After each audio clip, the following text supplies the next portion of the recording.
Puji Tuhan, semuanya dalam keadaan baik.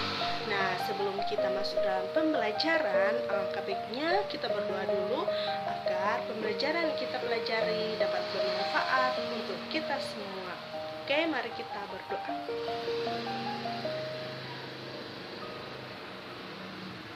Amin.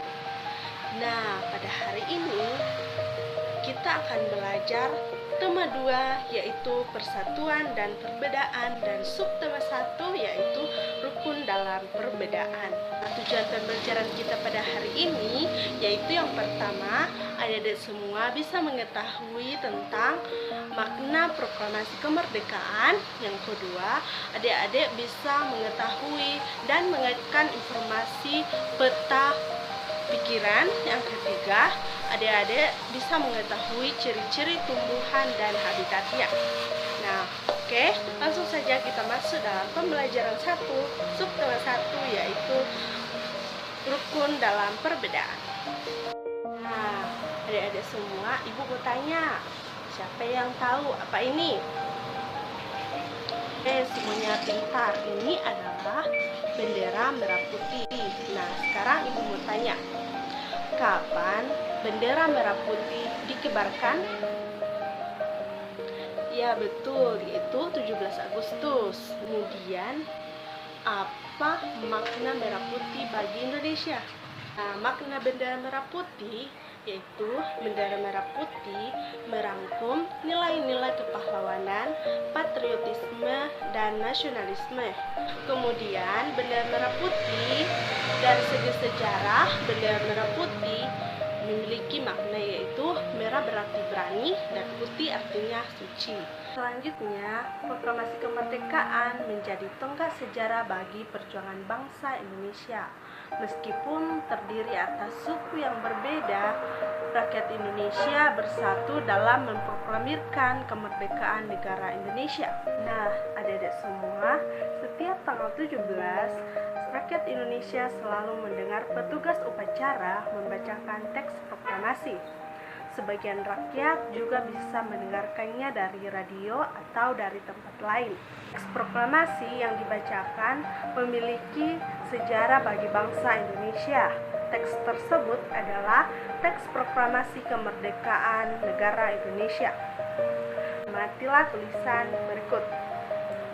Proklamasi. Kami, bangsa Indonesia, dengan ini menyatakan kemerdekaan Indonesia.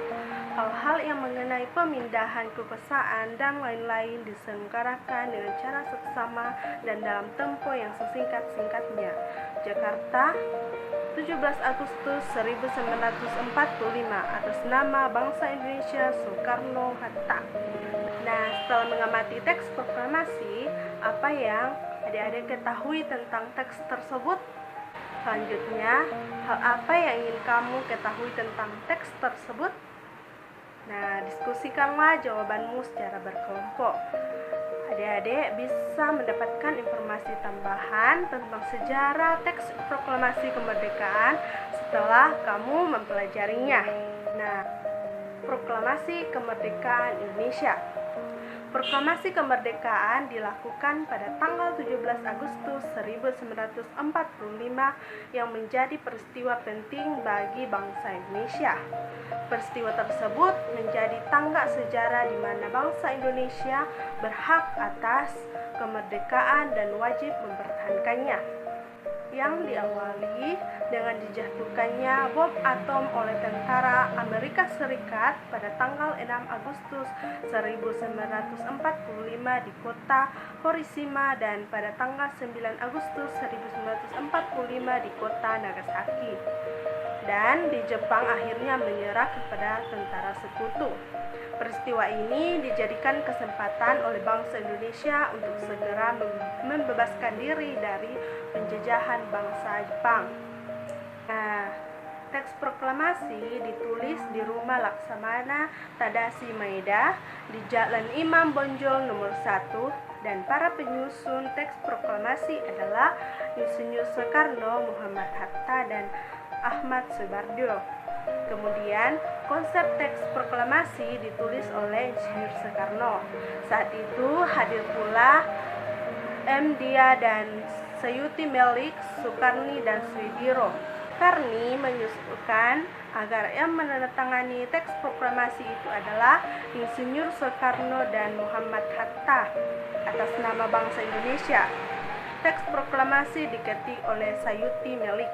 Dan pagi harinya, 17 Agustus 1945, di kediaman Soekarno Jalan Pegangsaan Timur nomor 56 telah hadir antara lain Sudirjo, Wilopo, Gaterpionodikdo, Tabarani, dan Trimurni. Acara dimulai pada pukul 10.00 dengan pembacaan proklamasi oleh Soekarno dan disambung pidato singkat tanpa teks. Kemudian, bendera merah putih yang telah dijahit oleh Ibu Fatmawati dikibarkan. Nah, berdasarkan teks tersebut, isilah peta pikiran berikut, yaitu proklamasi kemerdekaan Indonesia dengan menggunakan kata tanya, yaitu apa, yaitu untuk menanyakan hal atau peristiwa yang terjadi, kemudian mengapa, yaitu untuk menanyakan sebab, kemudian siapa itu untuk menanyakan seseorang atau pelaku yang terlibat dalam peristiwa, kemudian bagaimana, yaitu untuk menanyakan proses terjadinya peristiwa tersebut, kemudian kapan, yaitu menanyakan waktu atau kejadian tersebut, kemudian di mana, yaitu menanyakan tentang tempat. Misalnya, kata tanya apa yang dilakukan oleh Muhammad Hatta, Insinyur Soekarno, dan Ahmad Subarjo? Jawabannya adalah dia sedang merumuskan teks proklamasi. Kemudian misalnya kata tanya siapa yang menjahit bendera merah putih? Siapa yang menjahit bendera merah putih?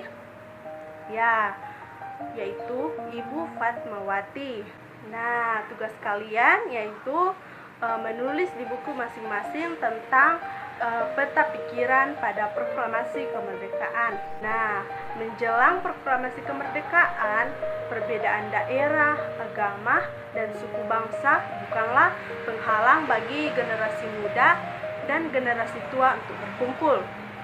Perbedaan pendapat sempat terjadi, namun akhirnya mereka bersatu padu untuk memproklamirkan kemerdekaan Indonesia. Pada waktu itu, semangat persatuan sangat menonjol. Nah, bangsa Indonesia memiliki tekad yang kuat, kemudian tidak ada jalan lain dalam usaha memproklamirkan kemerdekaan kecuali menjalin persatuan dan kesatuan. Hal ini yang mencerminkan kerukunan dalam perbedaan. Adik-adik semua, tulislah makna proklamasi kemerdekaan Indonesia bagi bangsa Indonesia pada kolom berikut. Diskusikanlah hasilnya dengan teman di kelompokmu. Nah, adik-adik semua, tahukah kalian bahwa proklamasi kemerdekaan memiliki makna yang sangat penting bagi bangsa Indonesia? Nah, makna yang pertama yaitu sebagai puncak perjuangan Indonesia. Bangsa Indonesia telah dijajah selama bertahun-tahun oleh negara-negara Eropa seperti Jepang. Kemudian penduduk dengan latar belakang yang berbeda bersatu untuk melawan penjajah. Proklamasi kemerdekaan merupakan hasil dari perjuangan para pahlawan. Kemudian yang kedua yaitu pengakuan kepada dunia luar. Dengan membacakan teks proklamasi, Indonesia mengumumkan kepada dunia luar bahwa Indonesia adalah negara yang merdeka. Pengakuan ini disebut dengan de facto dan diikuti oleh pengakuan dari negara lain yang disebut dengan de jure. Kemudian makna yang ketiga yaitu menaikkan martabat bangsa. Pembacaan teks proklamasi memberikan pesan kepada negara lain bahwa Indonesia adalah negara yang bebas dari penjajahan, negara yang memiliki martabat, dan negara yang mandiri. Kemudian makna yang keempat yaitu perjuangan sebagai negara baru. Indonesia adalah negara yang dibangun oleh rakyat dan untuk rakyat. Negara Indonesia adalah negara mandiri yang tidak tergantung kepada negara lain. Kemudian makna yang kelima yaitu tonggak sejarah Indonesia. Pembacaan teks proklamasi merupakan awal dari masa kemerdekaan Indonesia yang terbebas dari belenggu penjajahan. Nah, bagi adik sendiri, apa makna proklamasi kemerdekaan menurut kalian? Nah, tuliskanlah itu sedikit 3 makna proklamasi kemerdekaan menurut adik-adik semua. Nah, adik-adik semua, tahukah kalian bahwa diperlukan kemampuan untuk melakukan penyesuaian diri atau adaptasi ketika kita ingin menciptakan kerukunan dalam perbedaan? Adik-adik, masih ingatkah kalian dengan pepatah di mana bumi dipijak, di sana langit dijunjung?